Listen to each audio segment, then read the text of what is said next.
I'm pretty excited about this conversation. And today I'm with Roshan Chander, and he helps founders and executives cut the mental loops and slow decisions, drain time, and weaken authority.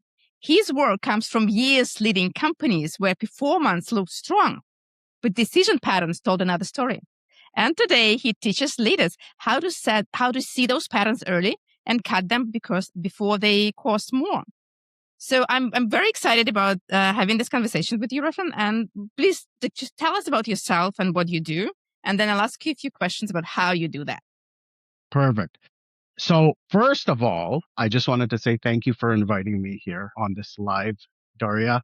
We've had a couple one-on-one conversations, and we always have this good energy between each other. So I'm hoping that we can bring this here. And it's a little bit interesting because this live, I could feel it just before we were going on. This live is just really me and you talking. However, it almost seems like me and you are doing a public speaking event. So there's still a little bit of those jitters. So anyways, I'm hoping that I can come here and be very clear and explain exactly what I do and how it will help. So yeah, do you want to share something else? Yes, yeah. I was just gonna say, so as you said, just a little quick introduction on myself. I do work with founders, VPs, product managers, and project managers as well, managers and project managers as well. And really, as much as that title means something, to me, it actually doesn't. It's more the weight behind it. And usually what that weight is these hidden decision loops that affect the client's time, revenue, and trust and authority within their team. And for myself, what I do is very, very simple. It's just to show them that and help them cut that. Now, my story is I actually went to the school of hard knocks to figure all of this out. So when I was in corporate, I could be very composed and calm on the outside, but inside, my mind was just full of these loops. So when I was able to cut that, everything changed. And now that's what I help leaders do. So there's my little jumbled intro there. Well, yeah, thanks. That's really interesting. And let's dive deeper. You know what I feel sometimes? Like I'm running a business, and even before in my corporate career, sometimes you kind of know you're doing everything right, but you feel stuck. Okay, what is that? Like, why am I doing everything right? Everyone else tells me you're doing everything right, but there's kind of no movement, no traction. And I've seen that in my clients as well. Leaders trying things, but they get stuck. Why? What happens? So it's a lot of the times we think it's because of the workload or it's because of the pressure. And that's true. But what we don't see is those hidden loops that are keeping our decisions stalled and affecting those aspects of our work that are really slowing us down and making us feel stuck. So a lot of times what we do is we try to look for a strategy to fix that. And what we should do instead, the first step to that is actually remove the fog that is affecting the strategy you want to implement. So we just jump to solutions when we should just remove that fog, get some more clarity. So that's where this understanding of the loop comes in. And this loop kind of hides in those situations like when we're either trying to hire or when we're trying to fire someone and we just are stalling for that reason. Like we just don't want to make that decision. But it also shows up when we know we want to say no, our gut says no, but we say yes. And then there's also those moments when you know where you are currently in your career, you need to make a move, but you just don't want to make that move due to fear or self-doubt, whatever that may be. So we don't notice these loops until it's too late. Now, I wouldn't say too late, but until they've really cost us something or it's really slowed us down. Does that answer your question? I mean, is it something like you know that you need to make a decision, but you're not making decision? Like, what is the loop? Is this the loop when you need to make a decision, but you don't? Like, what is it? It's the pattern that shows up with a different face all the time.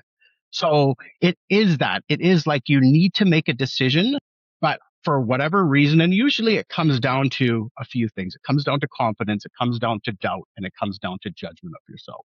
And that may sound like therapy speak, but everything starts with the mind, and how we help people move through that is helping them understand that first. So yes, it's always what keeps you in that cycle is you are not, you are doing the same thing over and over again, hoping for a different result. That is really what the core of the loop. So it probably could be something like always choosing the safe option or always choosing for the most risky option. But no matter what the situation is, the choice is it's always the same. Is that You're saying it much more eloquently than me. So that's perfect what you just said. You are right. It's always there's a level of safety we're always looking for. So we're always choosing that safe option. So let's go back to that when I was talking about the hiring and firing.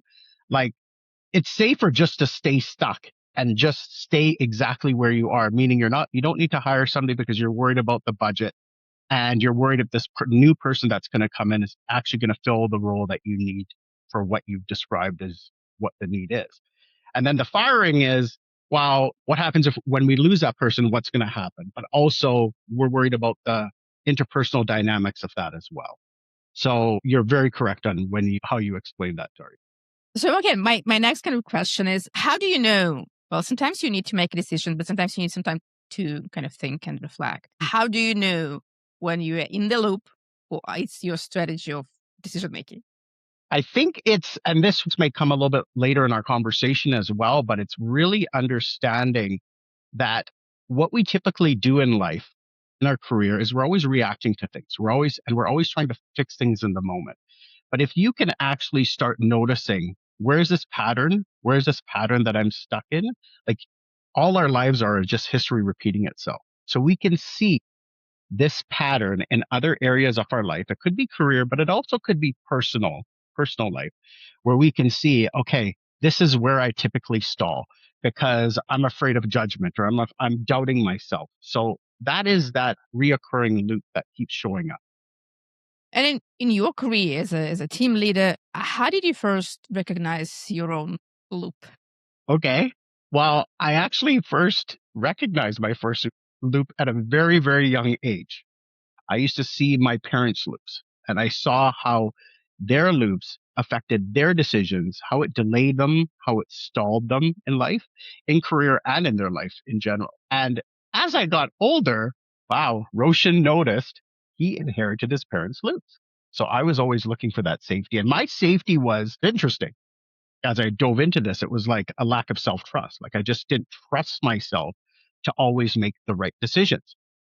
So when I got into corporate life, oof, that's when it really started to show up. And I was in real estate development. So we had to make very quick decisions on projects, on financing, a lot of complex aspects, like most businesses anyways. And with that, I could see how that loop that I was stuck in, not trusting myself, not wanting to stay safe, didn't want to get blamed if I made the wrong decision, how that slowed the decisions of myself, but really of my team as well.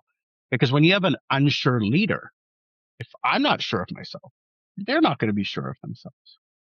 So when I was able to finally cut that loop and really, I don't want to sound philosophical and say I started trusting myself, but I had to really understand what the root of that was and being able to see how that wasn't helping me in my career and I needed to make those quicker decisions. Everything changed. Everything changed. And I could see the difference of I could see how quick that difference of cutting that loop changed the team and how they made decisions themselves. Because Roshan wasn't always trying to weigh out 50 million different things and saying, we'll make a decision tomorrow. It sounds like a superpower of seeing the loops. Some people see something unseen and Roshan sees the loops. And especially, I mean, when parents, like we're so blind about our parents, but you were able to see that. And how other people, leaders you coach, I don't know, me, people who listen to this, how can we see those loops? Well, I think the first thing, like as far as like just a shift that can help, I think it goes back to that first part, Daria, where it's like you're able to, if you can stop reacting all the time, because life is just a bunch of reactions and it shouldn't be. It should be a bunch of responses. We should be responding a bit more, taking the time to really understand those patterns. This is my advice would be stop, Stop trying to fix things in the moment and just take a step back and go, okay, is this like, if something feels really stuck, have I felt this before, or have I been stuck in this before, in this kind of muck? We'll call it muck for right now. Have I been stuck in this muck, this loop? And if so, that's the loop. That's where you're at. And I like to say cutting it's a whole, there's a little bit of a process to it. There's a framework to it, but I'm not trying to sell the answer that awareness is everything. Awareness is not everything. Awareness is just the first step. So we sometimes want the whole framework. We want to just jump ahead. I would say the first thing is just start being aware, but knowing that awareness is just the first step and it is not the answer. The answer is the action, which is the cut. Did I answer that question? Yeah. I want a magic pill. Do you have a magic pill? But one thing that I do with executives and founders when they first come to me is I look for the pattern underneath the words. So that's the key, is that we're speaking right now, but there's loops occurring right now itself, right? So we have to be really understanding of what that pattern is. And that's where my superpower is understanding what is being said. No, sorry, what is being not said. And because there's a split between what people say and what people do. Hopefully I'm getting it in the camera. Yes, what people say and what people do. And that is where the loop hides, Daria. It's sneaky. It's sneaky. So it hides right there. And what I take them through is just an audit to start with. And that audit I ask a series of questions that brings everything to the surface and pulls out those loops. And with that, you're able to see on paper what exactly is happening. And that's the first step. I think you have to audit. And people can do this on their own as well. If you really spend the time with yourself and just look at the decisions you've made over the last month. Let's make it easy. Let's actually give some framework. Let's look at all the decisions you did for the last 30 days and see where you held off on a decision. See where you stalled. See where you delayed. You will find the pattern. It'll take a little bit of work. It'll take a little bit of brain power. It will take a lot of honesty. I was going to say awareness, but we already know awareness is part of it. It will take a lot of honesty. And once you can audit your decisions, you can find those loops. Breaking it, that's the next step, but at least you'll have everything on paper where you can see what's exactly going on. Okay, let's say I'm going to do this exercise after our call during weekends. So what I do, I write all the decisions I made or needed to make, or maybe didn't make, but needed to. I would all of the above of what you just said. So the process with me is that I would go through all those questions. Like I would go through all those questions. When you're doing it with yourself, you can leave no rock unturned. So it's the decisions that you made, the decisions that you didn't make, the decisions that you didn't even want to make, that you didn't even want to bring into your mind. They're like at the back. They're hiding. It's like, ooh, like, a lot of this does stem to sometimes our personal life as well, because it's a ripple effect. And I think you would agree, or actually, I can't say that. Would you agree that there is a ripple effect between our career choices and our personal choices? Right? So we have to look at all of our decisions, not just the business decision, not just our career decisions, but also our personal decisions. And when we can map that all out, you will be able to connect the dots, and you'll be able to look at them and say, I'm trying to be safe here. And this is why I'm trying to be safe in whatever list. You'll be able to clump your decisions together. So that's exactly what you would do. Write down all of your decisions that you haven't made, the ones that you don't want to look at, and then put them into groups, and then be able to identify why you haven't been able to look at the decisions, all of the decisions, why you made them, write down why you made them. The decisions that you didn't make, why you didn't make them. The decisions that are hiding, why are they hiding? Right? So this is a process that would bring a lot of those loops forefront, and then you can decide what to do with them from there. But again, the disclaimer or the caveat in this is action is the solution. awareness is not the solution. Cool. I mean, I like the exercise. I'm going to do that. I'll let you know how it goes. Beautiful. I can't wait to hear. But there's another question to that. So this is Please. we're talking about decisions. Right. Things that we kind of consciously think about. Okay, should I go here or should I go there? What about things we don't consciously make decisions? Like something that happens automatically because we used to do that. Right. Like, what do you do with that? So what you're talking about is funny because I've been using this word a lot and it can be construed into different ways. But you're talking about autopilot, right? Like when you're just making decisions. This is a very, very interesting question, and I appreciate you bringing it up because there's certain things that we do to protect ourselves. There's certain decisions that we do in our career. Let's talk about career specifically that we do to protect ourselves. One decision could be like, even though you're in a leadership position, you're always trying to get buy-in from people. That's your pattern. That's the same thing. That's the autopilot, right? And that's you trying to be safe and not fully trusting yourself to make those decisions. So I think even doing an audit, if you can, and again, this is part of my process, is doing the audit of all of those decisions that are on autopilot. The thing with those is that they're very sneaky themselves too, because you don't know all of them.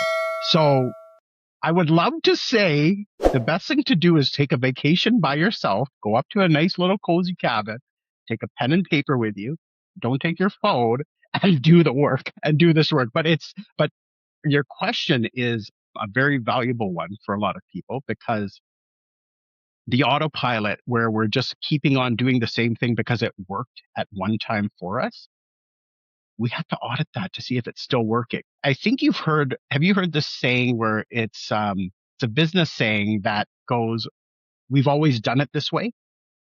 Yeah. Well, and I heard it a lot. Right? And we mock it, especially on LinkedIn. We mock that statement because it's true. It's like, we've always done it this way. That's the energy you want to bring to this exercise as well, is if I've always done it this way, it may not be working anymore, right? There's certain things that decisions that you made when you were younger, Daria, that don't work anymore. And you've cut that loop. You've chosen something different. So when we get to a certain age, we think, like, you know how they say, what is it? The old dog can't learn new tricks. We can't fall into that. We always have to be auditing. We always have to audit our decision process, or else we're going to be stuck. At some point, we're going to get stuck. It's funny because, I mean, in business, you do audits, you do inventory, but with our personal lives, we don't do that. And I'm kind of a big fan of stepping back and reflect, but I think kind of being more deliberate about what are you looking at. Does it mean like what are you reflecting upon? Okay, here's the list of decisions. Here are the things I'm doing automatically without even thinking. Yeah, that's it. That's a good practice. That's when we started the discussion, I mentioned about not trying to implement strategy, but try and remove the fog first. That's what removes the fog, Daria. And it's so vital, but nobody wants to do it because everybody's looking for the next productivity hack to make them more efficient at their work, when you're skipping so many steps. And this work is hard. It's not easy because it's a lot of really looking at yourself from a very micro vision of yourself. So it's not easy. So people just want to skip it and go, hey, if I wake up at 5 a.m., is that going to help my decisions? Great. I'll do that. I can make more decisions then, right? If I wake up an hour early, great. I make 100 decisions, or I make 1,000 decisions is probably closer to what we do. But now I can make 1,200 decisions. Like, you see where this is going, kind of thing. Yeah. I kind of always push, okay, move forward, next step, next check mark. But okay, sometimes stop and do some audit and where we go. Yeah.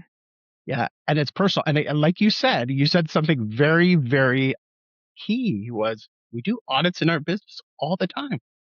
And the personal audit, I just want to make sure we're not talking about therapy. We're talking about being really able to see yourself so that you can cut what is holding you back. so you can move forward in your career. This is not about you all of a sudden being so self-aware that you're meditating on a mountain. That's not what we're talking. We're talking about your career, and we're also talking about the ripple effect of how that brings into your life. I'm happy you found that funny too. So yeah, yeah, that's exactly. I just want to make that distinction. Do you have a story? I mean, some of your clients, like who went through this transformation and what happened to them? I have a few, but I can give a good story, and obviously I have to keep the total details. But I can say I was very closely related in the industry with this person. This person, I think, was on the part about the gut part about saying yes when they meant no, and also about the firing part, and that had to do with a lot of personal self judgment the person had. And so that was their loop. And this person was and is very, very successful. But that loop was really affecting, as much as it caused them mental anguish, it cost the bottom line. And through the work that we did together, and it wasn't something that happened overnight, but within the first couple months, they were able to completely shift or cut that loop that was keeping them in that stuck area. And their revenue changed. When I say revenue change, it's funny. Their revenue increased. And not that I'm taking full credit or my process taking full credit. I give the credit fully to the client, but it was a ripple effect within the business of what actually changed. And when I say the revenue went up, it was considerable to the point that the financial burden that this person was also feeling had lifted, which was great. But yeah, I would say that's one that has spawned into other versions of it. There's a lot of that same version that I see in a lot of people. Well, thanks for sharing. It's so super interesting. And my final question is like, what can listeners do today to start finding those loops, dealing with those loops? What small shift they can make? Can I give two options? Yeah. I Yeah. haven't taken up too much time, right? No, it's all good. Okay, so I think the first thing goes back to the thing about pausing. And as ethereal and as philosophical as that sounds, it's not. It's like stop reacting, take the moment, do that personal audit. Understand whenever you get stuck, have I been here before?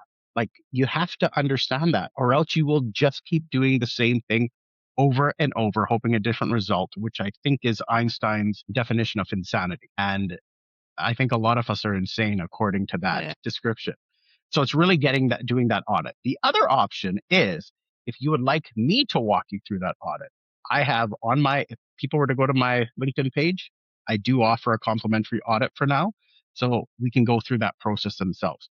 But if somebody just really wants to go through the process by themselves, exactly what I said to Daria earlier, which is start with harnessing self awareness, do the audit, not the self awareness, do the audit on yourself. Understand what decisions you've made over the last 30 days, what decisions you did not make, and then what decisions you were hiding.